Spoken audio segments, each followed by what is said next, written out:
Hello, welcome to Ghost Prime Transformers Reviews. Today I'll be taking a look at Earthrise Voyager-class Snapdragon.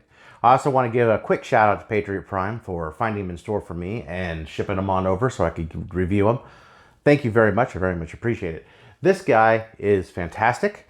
He is a really good upgrade to the Generation 1 character. The Generation 1 character was featured in the US cartoon towards the end, I believe Season 3 in the Rebirth, where his Krunk here was a Nebulon, and he partnered up to make a larger robot when he became the head. In the Japanese Headmaster series, this character is also predominantly featured, but in Japan, it was a little different in Japan. So Japan had these the little headmasters were the actual robot, they were just smaller, and these were transector bodies, and they would transform and become the larger robot. When the head attached, the head controlled the rest of the body. So it's a little bit of a different take on headmasters.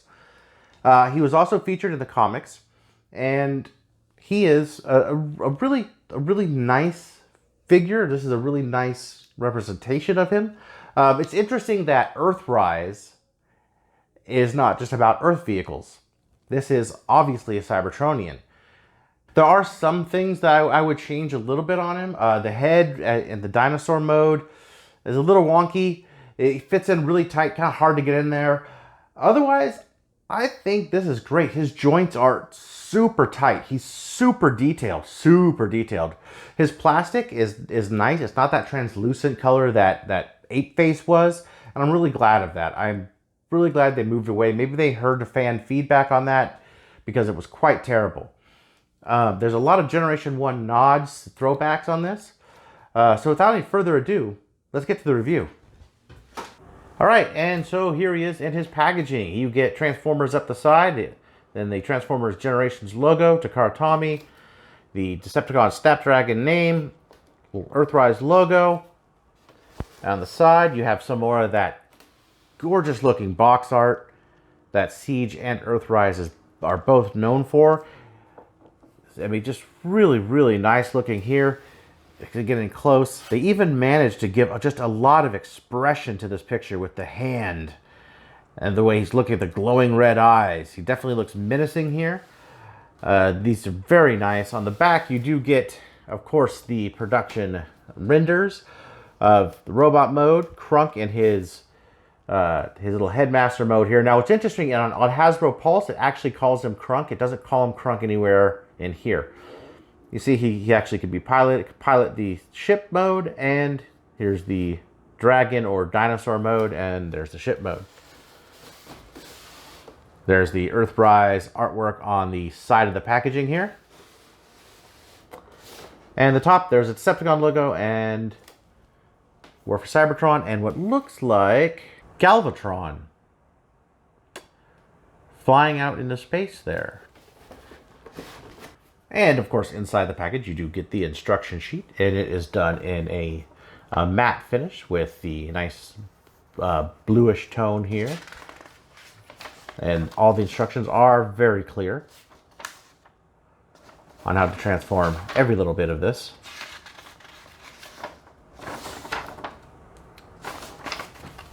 And of course, you do get the piece here, and you get the decoder. And inside the map piece here, see if I can get close up with the camera actually being in focus, it says Biosphere, which I don't believe has been listed on what that is. So I really do hope they go into more context with all those. And you get some of these chains that we saw, what chain is which on the Scorponok map. Of course, you get Snapdragon himself.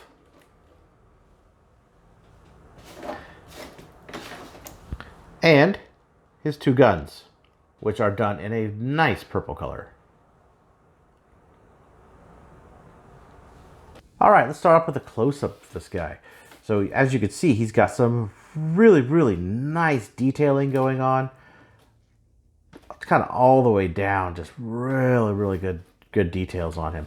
And if you look at his head, real nice and close up here, he does have painted eyes and a painted mouthpiece, and he has kind of retaining the original design of the Generation 1 where there's eyes there. Now, this doesn't actually become the top of the head of the dinosaur mode, but it does retain those eyes like the Generation 1 had, which is a nice little detail. Even if Even when you lift up his shoulder here, you can see the detail in here with the, I mean, you can just tell that they just went the extra mile with this guy. You just see all that detailing. Tampographed Decepticon logos. Very nicely detailed. As shown earlier, he does come with both of these guns, and they fit in his hands rather snugly. He also has ports here, here, here, here. This is for the dinosaur mode. He has ports here, of course, on his feet, on his back. Oh, get that other one in there. Looks very nice with both of his weapons. He is a chunky figure with very, very tight joints. So before I get into articulation, let's do a little bit of size comparison. Here he is with Apeface, Siege Apeface. Now, as you can see, Apeface is a hair taller, but they go very well together. I'm really glad that they fixed this waxy looking plastic and went with a more solid color for Snapdragon here. However, it's the very similar purple color. They had the black accents, the maroon pinkish accents or colors are all very present on both of them. They're very similar colors. They look the same. They actually really look nice together. So I'm really appreciative of these two, of having them as a group, as they were kind of in the cartoon as well. Now, I don't have the original Generation 1, but I'm going to throw in a picture of the original Generation 1 right here to compare. So as you could see, it takes a lot from the Generation 1 character, which just is very much upgraded. A lot of this detail on him is upgraded from the Generation 1. So let's get into some articulation on this guy. So for articulation, he does have a 360-degree waist swivel. His legs, his hips go all the way out. He has a thigh swivel of 360 degrees. A little bit more than 90 at the knee. Ankle tilt goes all the way up to about there. Head is on a ball joint, which goes all the way around to 360. The shoulders do come out, and as I showed earlier with these nice little pieces here, his biceps can do 360 degrees. A little bit of clipping there on the wings. His elbows are kind of a bummer that's as far as they go. They don't go any further than that. I don't see how they could have done it, but that's about as far as they go. However, you could still get some really, really nice poses out of him. Get this in focus. Some really nice poses out of this guy, for sure. So let's get this guy transformed into Chet mode. So to do that, we remove the guns. Remove the head. So we have his body. And you take his arms, just them all the way around, 180 degrees on both sides. Like so. And then what you're going to want to do is take his whole backpack piece. And it just kind of clips, they clip in at the shoulders here and clip in the back and just pulls right out. Take the legs, take the cockpit, fold it out like this, turn around. Now his feet, push up on his feet like that. So you have sort of this thing going on here. And then straighten those out. And that is on a double hinge here. So as you can see right here, like that. So what you have here on the inside of his leg, just take a look at this hollow pits here. This is actually becomes the cockpit for the headmaster. So you take his legs and there's a little knob right there. You just sort of bend them at the knees in together and kind of snap them together like that. So you have the cockpit. And then you take this piece and there's these two tabs right here and here. And then under the top piece, there's two tabs here and here. And then you fold this down. Oh, first off, I apologize. Take the arms and these pieces are on a hinge, move them up, otherwise you won't be able to get it down. And they snap in like that pretty tightly. So then you could take this piece, and then you could snap that in. So this is what you have. You take the arms, there's a tab here, see if I can get it and actually show it the camera, and right there, and tab in tightly, wing comes out. Same thing on this side, tightly, wing comes out. Still not quite done. There is landing gear right here. Comes down like that. Let me get this in frame. Okay, so we have it this far. Now you want to take the guns. Now you could put the guns in varying different places. So there's ports under the wings, so you could put them like so. Or you could put them in the fists, kind of like that. And what that'll do is, if you look on the underside here, that'll actually hide the fists. Now you can put them here, put them there, but they don't really work because they point inward. They'd be cross shooting. We'll put one at the top. There's a bunch of different ports, but they are supposed to go in like that, and they fit nice and tightly in there. Put that on either side, and he sits pretty nicely like that. So you take the headmaster cranks here, and just like all of them, just unfold them. Let's actually, while I'm here, let's get into a nice quick detail in this guy. How many close up I can get without the keeping this in focus. So he's got some really nice painted detail. Now, I really like that these headmasters are much more painted than they were in the Titan's Return line. The Titan's Return line were very bland. They didn't really have a lot of the paint work in the US. They'd had them in Japan, but not in the US. So I'm glad that they went with this. He looks really nice. So what you do is you take him, put him into a sitting mode, like this. And then here's the cockpit, and what you do is you open it up. It's really tight, but what I want to get in here and show you is look at that paint detail on the inside of the cockpit. There's controls there, both on the sides and on the main part of the cockpit. And you just slide him right in like that, close that up, and he fits in perfectly. And just look at this thing. This is definitely the highlight mode of this guy. Just beautiful detailing. Looks pretty good even from the underside, and sits just really nicely. He is really nicely made in this for this jet or spaceship mode. All right, and for a comparison, here he is with Siege 8 Face, so you can tell how they compare.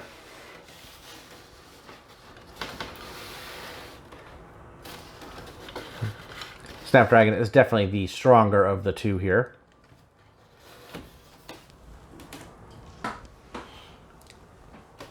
So let's get this guy into dinosaur mode. And again, we are going to need to take off the guns from the underside. And we don't have to do this now, but we will eventually. So take out the headmaster crux here.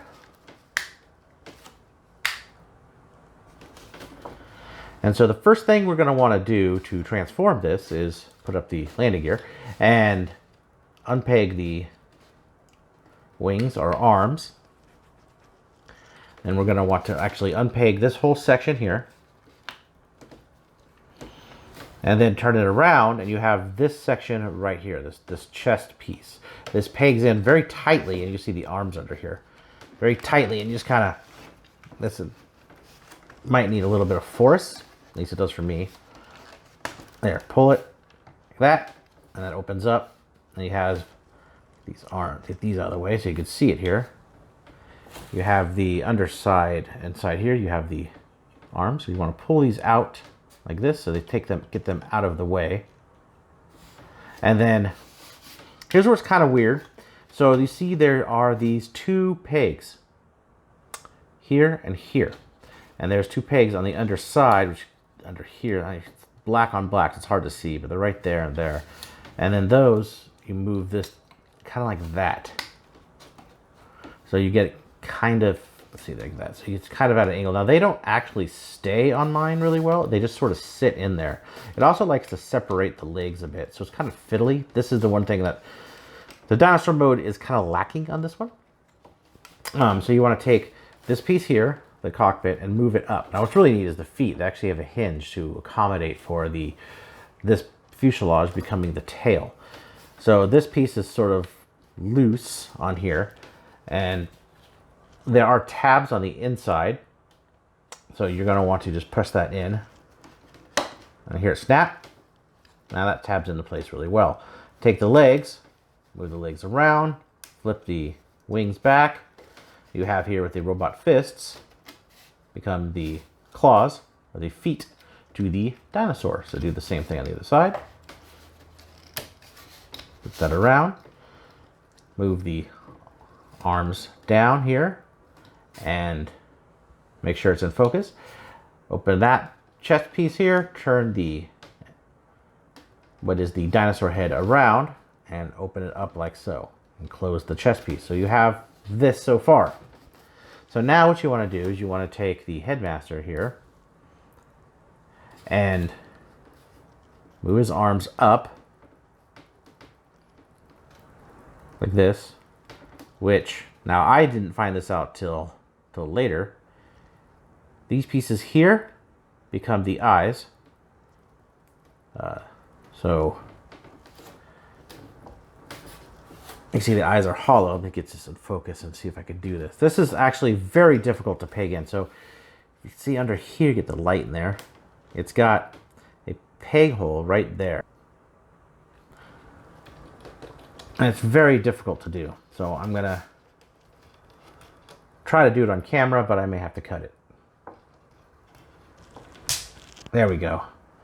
You hear him snap really loudly in there. Then you move the jaw down.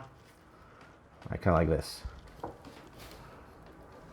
And as you can see, the red pieces fill up the eyes. So he has red eyes.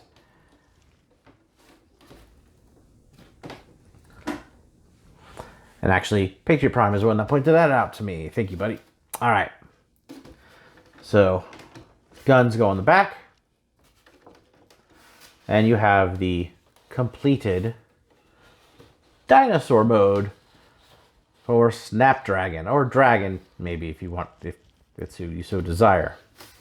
Overall, better than the Generation 1, but still sort of lacking in the mode. But I think he looks pretty good. He's got a nice wide stance. Some of the articulation do carry over. He doesn't have any ankle tilts in this, but he has some arm articulation. Not very much. This is actually one piece. So if you see, it's hollow there, and the ball joint is molded into this whole entire piece. So that's all one piece. And then this is on this here piece right here, just on that pin. So it will go 360 around. His head actually has some decent articulation with the neck going all the way up like this, go down that far, and like that. So he could do some decent articulation on the head, even though he's got a pretty bad gap there.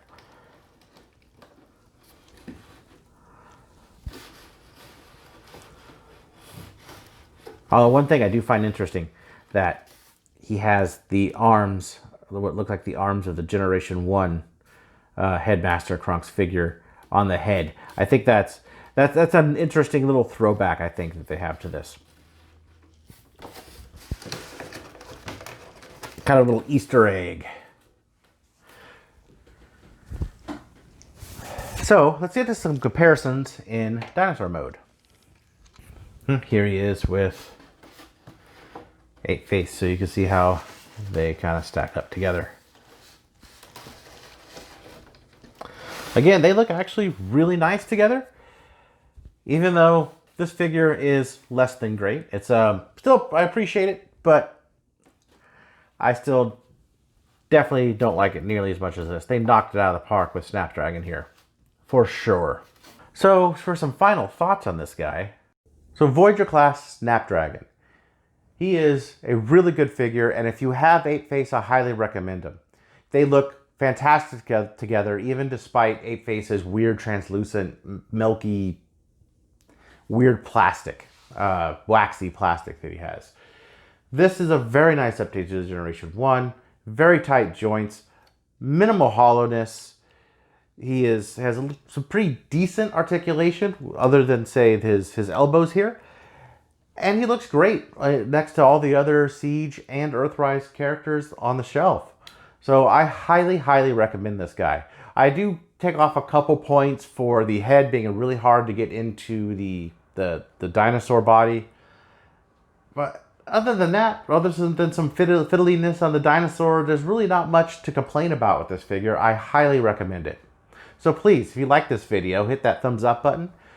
You know, if you didn't, you do what you have to. Please subscribe. I'll see you guys next time.